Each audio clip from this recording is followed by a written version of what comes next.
Much better. So yeah, the presentation is already on the speaker page for DKNOG. It's linked at the bottom as a PDF, so you don't have to write down any links and so on.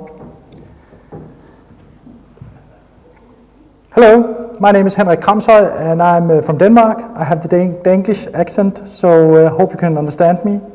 I'm going to talk about a Smart OpenBSD CPE, which is the customer premises equipment, the device that is on site with customers. And I'm from a company called Pasientsky, and it has this nice spelling with an S in Norwegian and with a T everywhere else. So we have a lot of misunderstandings about that. But you can probably find me by my name. What is going on in our company is that Pasientsky is rolling out this new health infrastructure in Norway. So Norway is a very big country, has a lot of patients, people get sick once in a while, they go to their doctors, and like in many other countries, a lot of their healthcare systems are behind. Systems for healthcare are old, they are made with Access, Visual Basic, stuff like that from the 90s. So Pasientsky is actually making a completely new application, which is a cloud-based application. The cloud is run by Andreas and me and a few others, and we have a lot of developers doing it from the ground up. We use OpenBSD as a CPE in our network, and we have like ordinary internet traffic, IP-based traffic, and we also have VoIP traffic. And in our network, we have Juniper MX, which is for the core routing parts. I can see a lot of people joining now, so I think I'll just rewind a second. We're also a little bit ahead of schedule.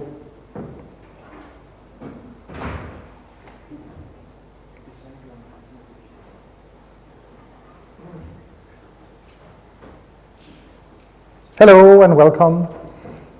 My name is Henrik Kramshøj and my email address is easy to be found. I'm going to talk about OpenBSD as a CPE in our network, and I was just getting to the point where I was talking about we use Juniper MX for the core routing parts, and we use OpenBSD in a lot of places in our infrastructure. We're very happy users of OpenBSD. I'm not affiliated with the OpenBSD project, but I'm going to see OpenBSD every second sentence today, and I'm a very happy user of OpenBSD, and all our firewalls are actually OpenBSD based. So we don't use any SRX from Juniper, we don't use any Cisco ASA, we don't use any other commercial firewalls, we only use OpenBSD, our firewalls. And one of the reasons we use OpenBSD is of course because of the OpenBGP, which is Peter Hessler's child, we could say, along with some of the other guys. And PF, which is the packet filter from OpenBSD, which is the best firewall. We can discuss that later, but it's the truth. It is the best firewall ever. What I'm going to include in this presentation is a little bit of Juniper configuration, a little bit of OpenBSD configurations. You should not copy-paste them into your own network and just use them. And there's some parts that I have left out to make sure that it fits on the slides.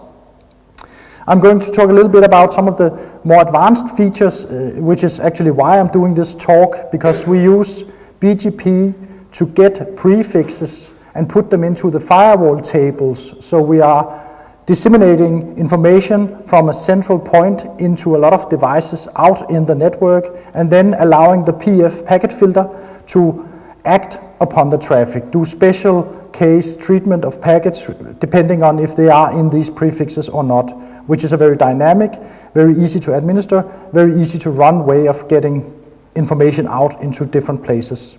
So that will include a little bit of firewalling, a little bit of NAT, and actually the part is that we are doing no NAT for packets that match these prefixes that we get through BGP.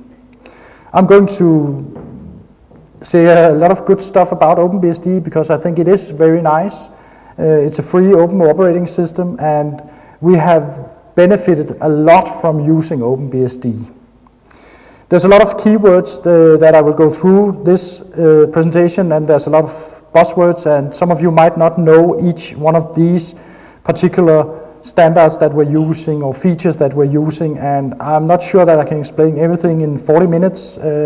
I have a little bit of extra time now, so that will be helpful, and you're welcome to ask questions later. I will be here all day, and my colleague, boss, Andreas, will also be here for the rest of today. So ask us questions afterwards. I will go through this quickly, and hopefully you will get the main parts. Before I get too far into the presentation, I would like to say a big hi and thank you to Peter Hessler. He's been really helpful. He's one of the OpenBSD community guys that are very easy to work with, and we have asked him lots of stupid questions, and we have always gotten good answers. And I'm very looking forward to the BFD stuff, and actually I'm thinking we should run your debug kernels in our test site, because we have a complete test site with OpenBSD, with BGP and so on, so we should use your kernels for that. I'm also sure that if I say something wrong about BGP, he can correct me, and you're welcome to break and say, stop, that's wrong. I'm not an OpenBSD expert. Also, if you need a drink today, just ask me or Andreas, my boss, who's sitting over there. His nice picture is up here also. We are sure to make you drunk today. We are hoping for that. So, going back to the main part, we're not doing OpenBSD for fun. We're doing OpenBSD for Pasientsky.no, which is a portal in Norway, which is being used by patients. It's being used from their app, Android and iPhone. It's being used by general practitioners. So that's your doctor. You go to your doctor. You have an appointment. That appointment is written into a system. That might be our system. This is a modern, revolutionary solution meeting the special communication needs in healthcare. So that's the buzzword part. It's actually a very nice interface. It's more modern. It's being built from the ground up, and that's very expensive, but I think the result is better than everything else we have seen from patient systems today. We provide this service at the doctor's offices using what we call a small and a smart box. So it's gotten the name Smart Box, which is kind of a marketing. As you will see later on, we have a hardware which is not our own. We haven't created our own hardware. We're just using off-the-shelf components. But then we also add a fiber connection to the doctor's offices, and that actually makes a difference for the doctors, for the health personnel, because we provide a clouded service which they can use from anywhere. We also provide telephony integrated into the browser, so they can actually move around, they can move to another site, they can take their phone with them, which is very helpful for a doctor's office, because they actually do move around a lot of places. Some of them work 2 days in one clinic and then 2 days in another clinic, and they can actually move from these different places and use our services from anywhere. The way we implemented this is a very basic way that a lot of you will recognize when you see a network diagram like this one. We have the customer up on the right, which is a general, normal LAN, local area network. We have the router, which is what we provide. We set it up, we connect it, and then we have a partner ISP. So we have different ISPs providing fiber links to the clinics. They are mostly being provided by 20 megabit MPLS, so it's nothing special. It's just delivered by Telenor or Broadnet, which are the largest providers in Norway. They have big fiber networks, each of them. And we get the fiber connections with priority because we want to provide the telephony with good quality, so we need to have prioritization of the packets. Then we have the backhaul into our network, where I have only shown like 2 routers and then these clouds. So we have a network, a core network in a data center. We have, of course, different connections. We have multiple connections. We have multiple transits out to the internet. We have multiple connections to our own services. So we have created like an ISP and a hosting environment, and we have connected them in the usual way, with the usual components that you would all use. We have provided it with Juniper MX104 with the default configuration, default routing engines, default interfaces. We have connected it with EX4600 switches. This is all basic stuff. One of the things that is connected on this, apart from the MPLS being backhauled, is the Norwegian health network, which is called Norsk Helsenettet. And And that is the National Health Network, and it's a closed network, so it's a secure network. Don't bother thinking about that too much, because it's like the Danish health network. You have a big network which is not secure. It's just a private network because it uses RFC 1918 addresses. So that's the most secure part of it. It's not directly routable, but some of the customers at NHN, at the network, is announcing /16s. So it's like, we have big networks inside of that. And most of our links are 10 gigabit links. And that is the core network. And I won't talk more about that. That's a normal network. Any of you have a network like that at home. What I am going to talk about is the OpenBSD CPE. And the OpenBSD CPE is built by us. We are using a standard off-the-shelf component, which is a Circus. It's being made by this guy, Søren. He sits in California, designs this hardware. It's basically a one-board computer where you attach an mSATA, which is not a rotating hard drive. So actually you have no moving components. You actually have a motherboard and an mSATA. It's not a very big computer. It's a 1 gigahertz CPU, 1 gigabyte of memory, and it has 4 1 gigabit Ethernet connections on the motherboard, and you can add more if you want. These are Intel chip 1 gigabit Ethernet EM driver network ports, and they are very nice, and it's a very closely integrated platform. It's a well-known platform. It's, what is it, probably the 5th or the 6th generation of the Circus boxes, so it is quite stable. It's hardware that can run forever, more or less. I never had one myself that was broken at home, but we had one that was probably damaged in transport, but otherwise we have no dead on arrivals of the Circuses. It's just hardware that works. On top of that hardware, we add the OpenBSD operating system. And the OpenBSD operating system is one of the BSD family operating systems from the Berkeley software distribution where IP was born and so on. And how old is OpenBSD? I forgot. It's 95. 95. So something like that. So it's quite old and stable. It has focus on security, and one of the things I really like about OpenBSD is that they are some of the first to implement randomness, implement security features, implement buffer overflows in an operating system that people actually use. So it's not a lab system that implements something that could be used in real operating systems. It is a real operating system with a lot of features that are being used to secure systems and networks. So especially as an infrastructure device, I think OpenBSD shines. It's really a great tool for that. So we have this solid hardware, we have this free operating system, and that is what we aim to provide reliable service from, and it seems to be going all right. Also from this drawing you can see there's a Telenor Cisco device on the left. That's an RSR 920, which is a huge 1U router with a lot of fans. It's noisy as hell, and it's very expensive. It's probably 5 times more expensive than our CPE, and they use that to provide like a 20 megabit fiber connection. That is just strange. Somebody can explain that to me tonight over beers. They also actually have used it in some places where we only have an 8 megabit SHDSL connection. So that's crazy. On top of the Smart Box, which is the Circus device, we also have a 4G router. We aim to provide failover. So in case the fiber link goes down, we provide 4G failover. And the 4G failover is only for limited traffic. So that would be our own services, so they can reach their journal system, and also for the VoIP. So that's going to be fun, having a lot of 4G failover with that. So we're hoping it works nicely. We also have on the right a wireless access point, and that is something that the customers can buy if they have the Smart Box from us.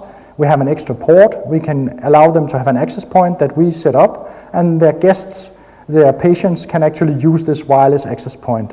So that's just an open network or a closed network with the password that they select. And on the right we have a managed switch, which just is a LAN switch, a local area network, and we have the clinic LAN, which is the personal computers. And these personal computers need access to our systems, but they also need access to the health network.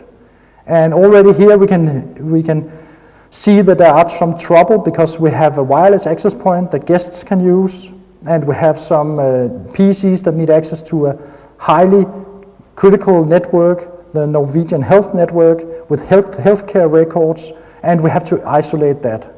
So that's one of the problems we immediately see.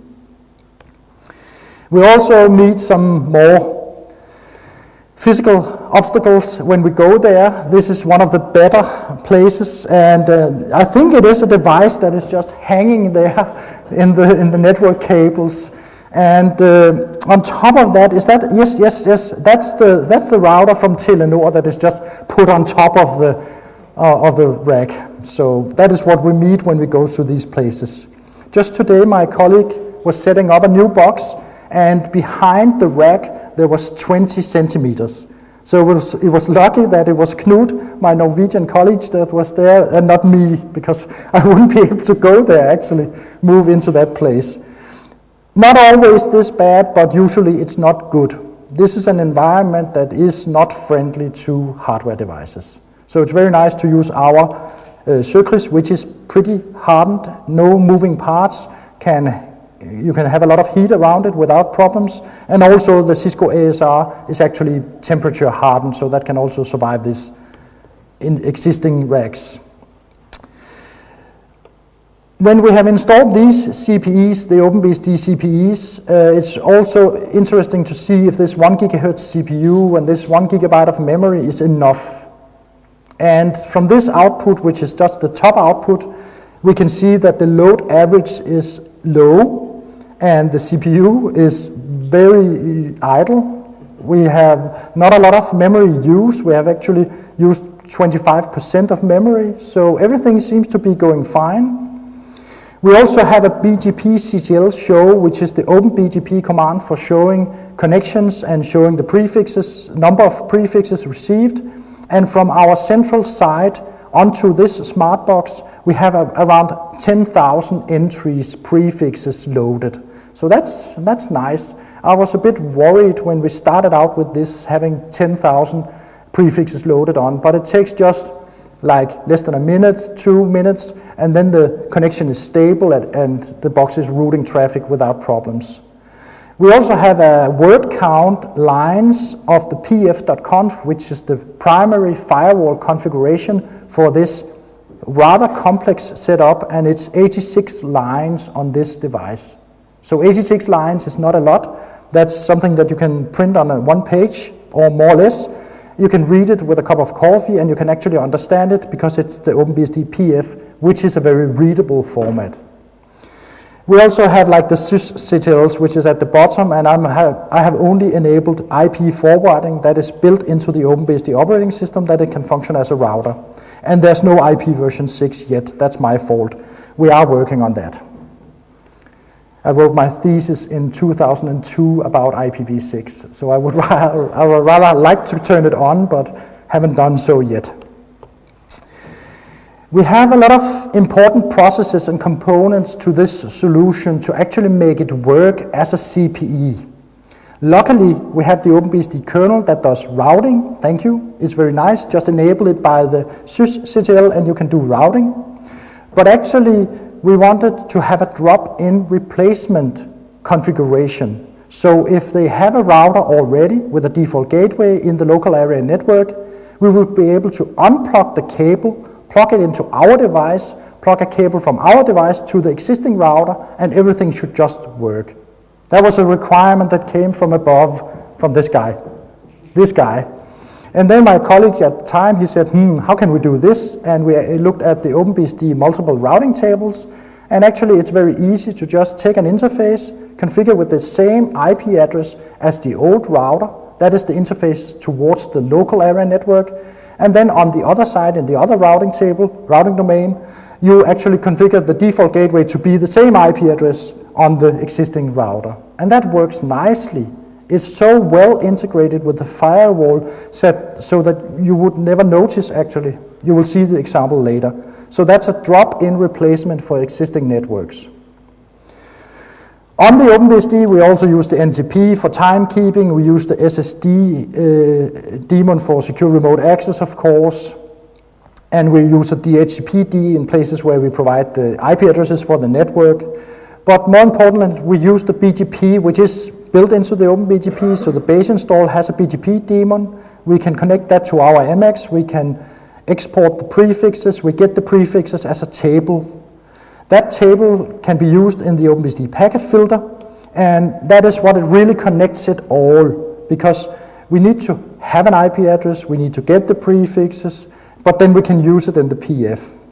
What we also need to have in the OpenBSD packet filter is some of the queuing functionality and some of the prioritization, because we want to have the VoIP sessions, the voice calls, to have good quality. So you should be able to talk on the phone, which is built into the browser, without having trouble because somebody else downloads an update, or because some of the people in the waiting room starts downloading something on their phone. So we need to have queuing and we need to have prioritization of this. And actually, because of the providers that we have selected, Telenor and Broadnet, they support something called IEEE 802.1p, which is the way of prioritizing class of service the packets in their network. So we have to have a special priority for the voice traffic and for the other traffic. All of this is part of the OpenBSD, and to link it all together and configure it all, we have added a couple of Python scripts. It's not big, it's not a lot, but to make sure that we push out the right IP addresses and prefixes to the right places in the OpenBSD operating system. Especially also because the BGP actually needs to export to the core network the prefix on this side. So that IP address also needs to be exported from the BGP. One of the first things I would like to bring up is the relay D failover configuration. That's the relay D I was asking Peter about, if it would get the BFD, the bidirectional forwarding detection. And we actually use it to switch between the primary gateway, the fiber connection, and the 4G connection. And I think most of you can actually immediately see that this line has a table of gateways where it says the primary with a priority and a secondary with a priority. It has a default route, and it will forward to these gateways, and it will check ICMP. So by checking ICMP, having a table with different priorities, we get automatic failover. Thank you. That's like a couple of lines of configuration, which is pretty easy. Then moving on to the packet filter and the queuing, we're going to jump directly into the queuing part, which has a little trick that Andreas actually suggested. He's very proud of that trick. Let me hear if it's stupid after this presentation. The thing is that we get a fiber connection with a 20 megabit. From this 20 megabit, the standard profile that we have selected for our connections actually have voice over IP traffic prioritized with a maximum of 25%. And note, that's a maximum. So if we were to send like 50% of our traffic with this prioritization, then it would get thrown. So it would throw away the excess. So we have to make sure that we are only sending 5 megabits of these 20 megabits as the high priority, which is Prio 5. And we do that with the Q high, which has a bandwidth of 5 megabits, maximum 5 megabits. We also have the normal traffic, which can be any traffic, can go all the way to the 20 megabit. We also have something called the low, which is being used for stuff like the guest network and stuff like that. We can actually make sure that other traffic is not using up all 20 megabits. So we try to reserve 5 megabits for voice and never send more than 5 megabits. And these lines are pretty easy to configure. But that's only what we're sending, and that's the problem about bandwidth prioritization, is that the thing that you're sending is what you can control. So from the other end, from the core network, the core routing, we are only supposed to send 5 megabits down the line over the MPLS, over the provider to this network's part. And that's it's a little bit difficult if we are going to have like 100 or 500 or 1,000 sites. How would you control that you're not sending 5 megabits to this and this and this and this? And the way Andreas suggested it was that we can see the traffic leaving our box on the other side. And if we limit what we're sending from the smart box, which we received from this fiber, to another part of our network, to say 5 megabit or 15, then it will only use up that. And it works very nicely for TCP, of course, because TCP connections would notice that only this is going through the network, so immediately a download from the internet reaches this level of 15 megabits, 20 megabit, and it works for us very nicely. And of course it has some flaws, because if there was somebody on the internet sending us 20 megabits or 100 megabits of UDP traffic, then we would have problems. But it is a nice little trick using these, what we call download queues on the inside interface. And we also have, of course, the Wi-Fi is connected to a separate isolated interface, and we have set the maximum bandwidth of 15 megabits on that. Do you think this is a stupid trick, or is it a trick you would use? How many would use it?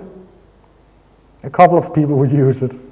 If you have better suggestions, I'm open for those afterwards. The problem is that you can only limit what you send, and these download queues remove the need for a specific queue in the data center for each customer, which would be kind of a nightmare from my viewpoint. We also have to use these queues. Now that we have defined them, we need to use them, and using these queues in our rules is just a question of using the set queue. So set queue high, set priority 5 makes this traffic to this hosted network being marked with the priority 5, which is voice traffic, and then we can see it going through the network as part of the highly prioritized traffic, making the voice of IP work excellent. We can also, when we receive traffic, we can, when on input, when we get it into the smart box, we can put it in different queues, and you can work out in your examples at home what you would need to do with the traffic. And the great thing about OpenBSD is that this is put directly into the VLAN header. So when we do something like set priority 5, it's getting copied into this IEEE 802.1p VLAN header. So we need to have a VLAN header between us and the Telenor router. Yeah. We also had the OpenBGP, and the OpenBGP has a simple configuration file. In this configuration file snippet I have cut out, we have a group called NHN, which is the Norsk Helsenet, the health network. We have a peering to our device in the data center. We have our local network, which is typically a /27, which is getting allocated by this Norwegian health network. So every office would have a /27 or 26, mostly likely. And that is what we export to the network, to the central side. And from the central side, we allow from ourselves everything. And I know there's an extra allow from this AS. It doesn't have to be like that, but this is the filtering language built into the BGP daemon. And we have the match line, which is the interesting part, which is the bottom, which is if it is from this group with this community, it should be put into a PF table called NHN. So everything we receive as prefixes on this BGP is getting put into a table. So immediately by this single line, more or less, we have a table of 10,000 entries. That is nice. Then later on, let's see if I can put the mouse. There is a pass out quick to, and then we have this table NHN. If we see something that matches this prefix table, then we will put it into the routing table 0, and we will set it into a queue normal with a priority of 3. So from the BGP, we get all these prefixes dynamically. So if anything is added to this Norwegian health network, we can immediately route to it through this no NAT rule, which is, there's no NAT in this rule, but the other rules which are after and before, they have actually NAT too. So this is a PF configuration that we're using to make sure that traffic from inside the health network at the clinic to a health network at another site in this network is not getting natted. So we can see immediately who makes a connection to who in this network, which is great. And we can also, from this network, the NHN network, into the PCs on the clinic, we can allow some traffic. Some traffic is to be allowed. So we can route from inside IP address to another inside IP address without any netting, built upon this BGP table. I said R table 0, routing table 0, routing domain 0. That is something that we have decided to use because we want to have this drop-in functionality. To have this drop-in functionality, you just configure your network interfaces as normal, but you tell the interface which routing domain are you in. So you have multiple routing domains, multiple routing tables, and you can talk more about that, Peter, I'm sure. And it is very nice for keeping stuff separated. So in this case, we have an inside routing domain 1, which is the local area network where we have the PCs. And we can have the same IP address there and as we have on the outside, which allows us the drop-in functionality. If you want to do something in another routing domain, you would use the command at the bottom, which is just a route -T1 and then an exec, and you can exec a shell. And if you exec a shell in that routing domain, you can use the regular commands for just doing a netstat, doing a ping, doing all the usual stuff, but you will use this other routing table. In our example here, we're using the command dig to do a DNS lookup from inside this routing domain with the private addresses from the Norwegian health network. And we are sending that out through the complete infrastructure, sending it to the Norwegian health network to a name server and getting a response. And if that works, everything works from the customer viewpoint. And it is not hard working with these multiple routing domains, and it allows this drop-in functionality, which is very cool. We also have other stuff in this PF conf, but I'm not sure if I have time to go through more of that. I will jump to the priority, which is a nice thing that we could integrate completely with the solution provided by Telenor and Broadnet. They use this IEEE 1P, and we can just copy the priority into the VLAN header. It's supported by OpenBSD, by the VLAN interface. It's not any work for us. The only work we had to do was to define a network between us and the router from Telenor with a VLAN ID. So we have selected a VLAN ID of 100. So all of our boxes will use the VLAN ID 100, so they will have a VLAN header, so we have a place to put the priority. And from that on, it's just going through the networks with a high priority. If you're working with this priority, there's also a possibility of adding 2 priorities actually, so you can have like bulk traffic is 1 priority, and other traffic is interactive traffic has a higher priority. So actually, by using this prio 2 and 5, that will allow us to do transfers of files with SSH, SCP, SFTP, but doing interactive terminal connections where we're entering commands be high priority. So that's a nice way of having this. And you can also add these to your SSHD, OpenSSH SSD config, and it's called IPQoS, so you can have multiple priorities for different use cases. But it's very nice that it's built into the OpenBSD. At the other end, I'm not an expert in class of service, but we were able to figure out the rewrite rules. So if you have traffic which is classified as assured forwarding and expedited forwarding, we can put on 5 and 3. It's octal, so this is a 5 and this below is a 3. These are the different priorities that we set on our traffic.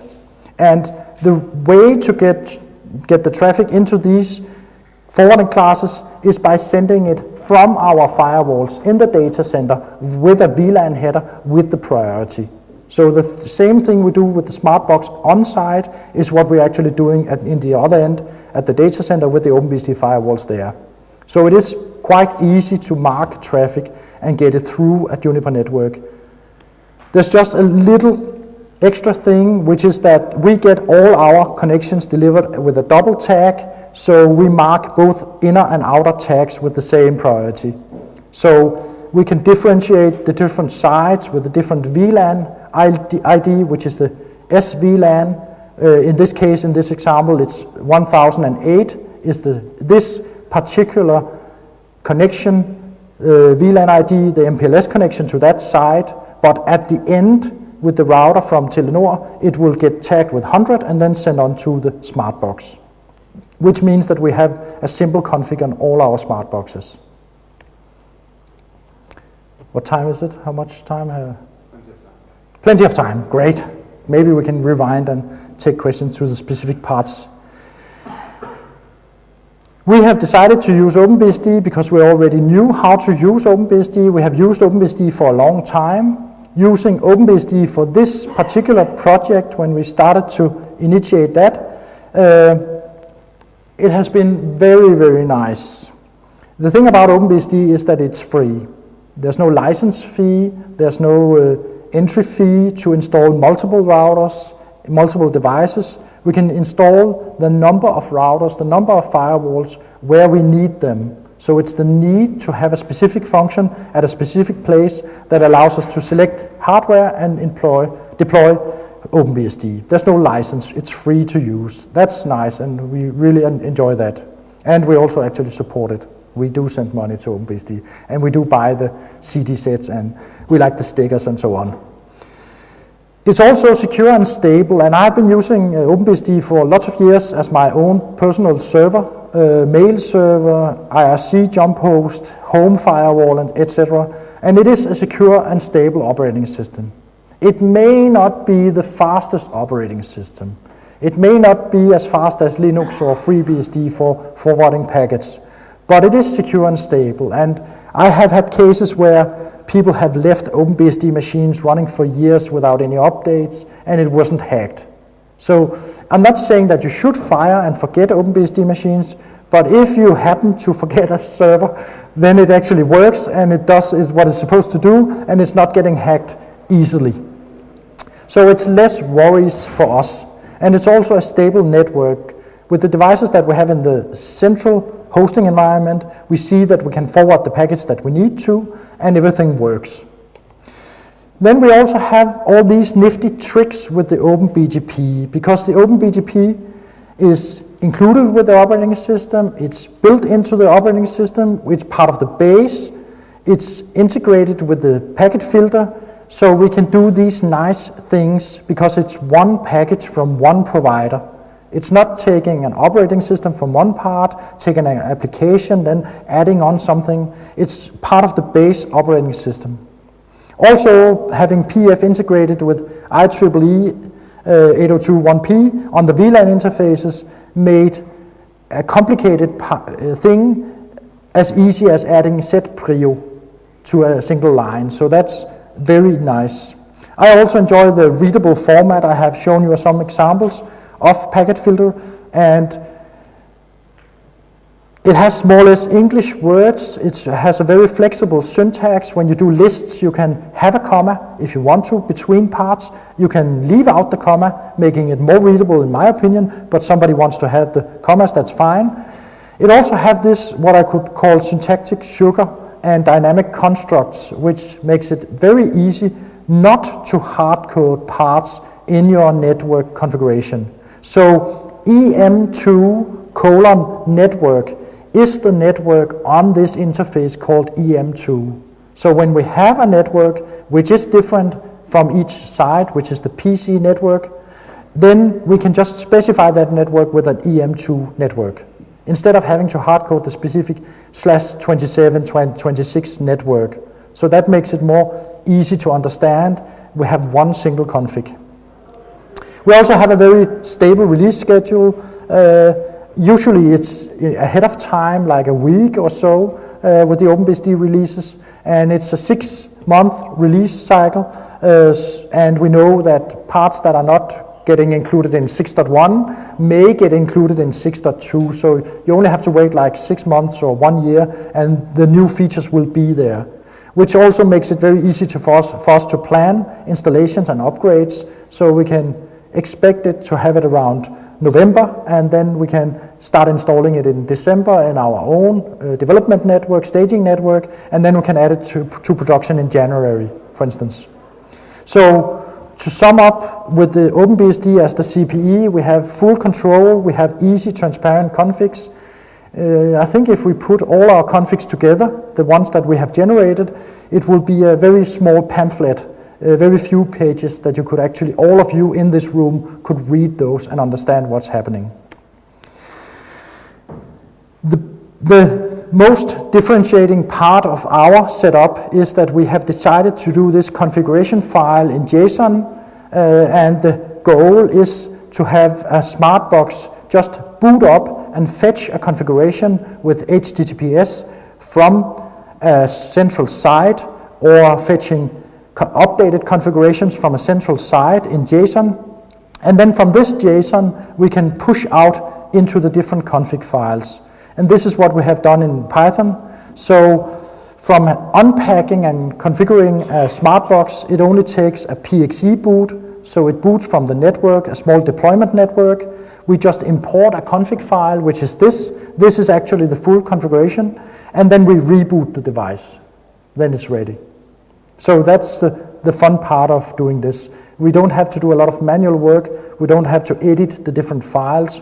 We're just pushing the network primary onto this interface. We are pushing the BGP into the BGP config. We're pushing the DHCP settings into the DHCP config. And also the local NHN network is getting pushed into the BGP config, and it was being pushed into the PF, but we don't need it because we have this dynamic construct of EM2 network. But from this single config, we have a complex device up and running with a base OpenBSD. So I think that's more or less what I had intended to tell you about our smart box. Any questions?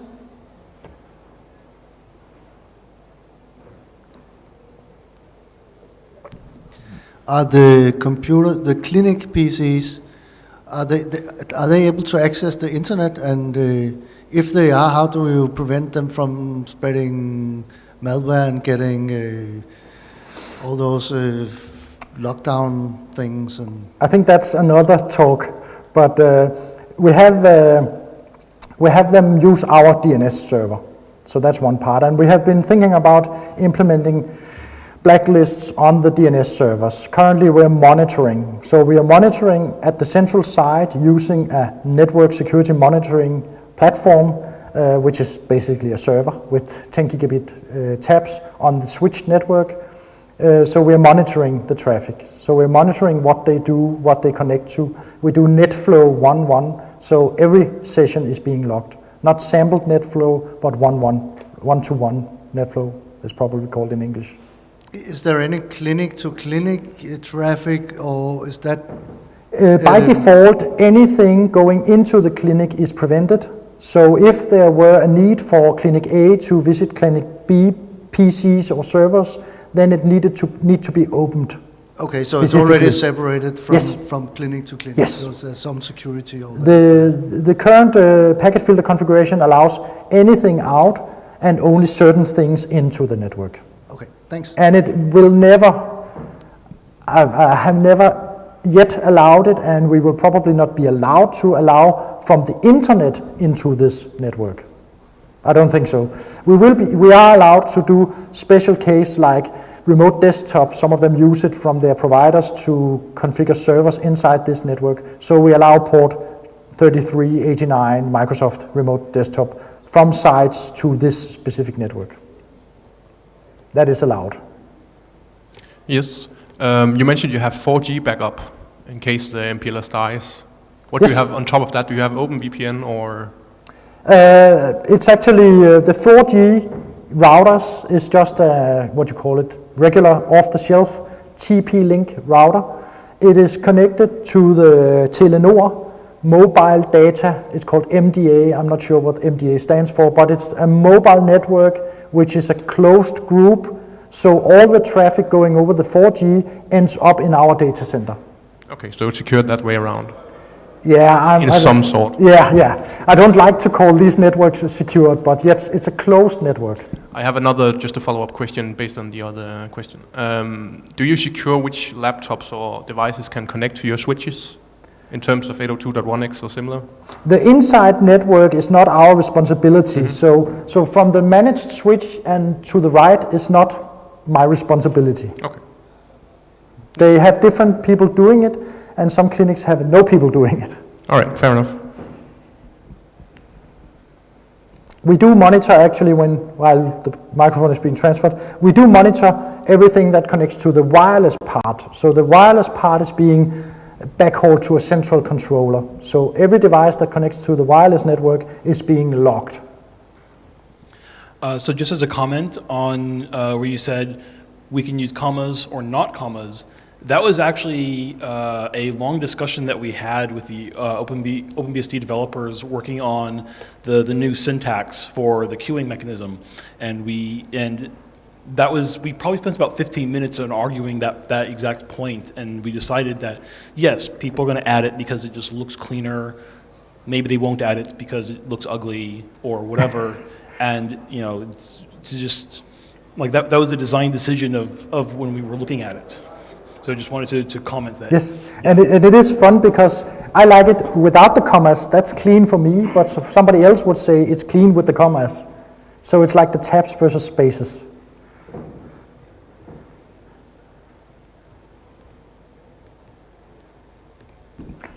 I will hang around the rest of the day, so come and talk to me. All right, thank you very much to Henrik, and we should give him a round of applause.